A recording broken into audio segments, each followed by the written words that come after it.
اللہ के नेक बंदों से मदद तलब नहीं की जा सकती। इस हवाले से एक एतराज़ बड़ी शद्दोमद के साथ किया जाता है, बड़े धड़ल्ले के साथ कुरान पाक की ये आयत बयान की जाती है, इय्याका नअबुदु व इय्याका नस्तईन, कि हम तेरी ही इबादत करते हैं और तुझी से मदद चाहते हैं। तो इस आयत से ये साबित करने की कोशिश की जाती है कि जिस तरह इबादत सिर्फ अल्लाह ताला की है, उसी तरह मदद भी सिर्फ अल्लाह ताला से मांगी जाएगी। किसी और से अगर मदद मांगी तो ये शिरक हो जाएगा। अब मैं यहाँ पर इस एतराज़ का जवाब देता हूँ। यहाँ पर बगैर किसी कैद के फरमाया गया इय्याका नस्तईन, हम तुझी से मदद चाहें। इस जगह मदद से मुराद हकीकी मदद है, यानी जितने भी लोग मदद करें, जो भी मदद करे, इन तमाम चीज़ों के अंदर हकीकी मददगार अल्लाह ताला ही है। अगर हमारी कोई मदद करता है, माली मदद करता है, दवाई के जरिए डॉक्टर हमारी मदद करता है, तो इसके अंदर हकीकी मददगार अल्लाह ताला है। अगर अल्लाह ना चाहे, डॉक्टर जितनी मर्जी हमें दवाइयाँ दे, जितना मर्जी अच्छा हमारा ट्रीटमेंट करे, हमारी देखभाल करे, लेकिन जब अल्लाह ताला नहीं चाहेगा तो वो हमें सेहतयाब नहीं कर सकता। डॉक्टर उसकी अद्वियात हमें सेहतयाब नहीं कर सकती, लेकिन जब अल्लाह ताला चाहेगा उसकी अद्वियात से हमें सेहतयाबी कर देगा।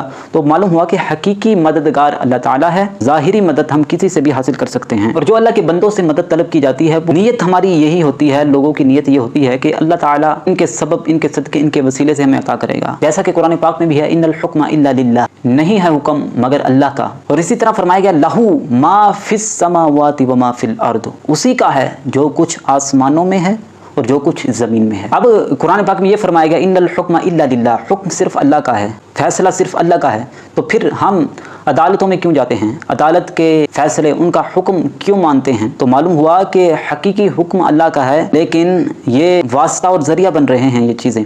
इसी तरह अल्लाह ने फरमाया, लहू मा फिस समावाति व मा फिल अर्द, जो कुछ आसमानों और ज़मीन में है सब कुछ अल्लाह का है। जब सब कुछ अल्लाह का है, हम बड़े सीना तान कर ये कहते दिखाई देते हैं, मेरे इतने प्लाट हैं, मेरी इतनी कोठियाँ हैं, मेरे इतने बंगले हैं, मेरे नाम इतनी ज़मीन है, मैं इतनी इतनी ज़मीन का मालिक हूँ, तो ये हम शिरक नहीं कर रहे? इन आयात की रोशनी में देखा जाए ये शिरक होना चाहिए, क्योंकि तमाम चीज़ों का मालिक अल्लाह है। दुरुस्त बात यह है कि हकीकी मालिक अल्लाह है, हम उसकी अता से मालिक हैं, उसकी अता से, उसके देने से हम मालिक हैं। हकीकी मलकियत अल्लाह ताला की है। इसी तरह अगर हम किसी से मदद तलब करते हैं, अल्लाह का वो नेक बंदा वास्ता और ज़रिया बनता है। हकीकी मदद अल्लाह ही करता है, वो अपने तौर पर बग़ैर अल्लाह की तौफीक से हमारी मदद कर ही नहीं सकता। और ना ही अल्लाह के नेक बंदे, अल्लाह के नेक वली कितने ही बड़े बुलंद मर्तबे पर हों, बग़ैर अल्लाह की अता से एक मक्खी नहीं बना सकते, एक मक्खी को ज़िंदा नहीं कर सकते।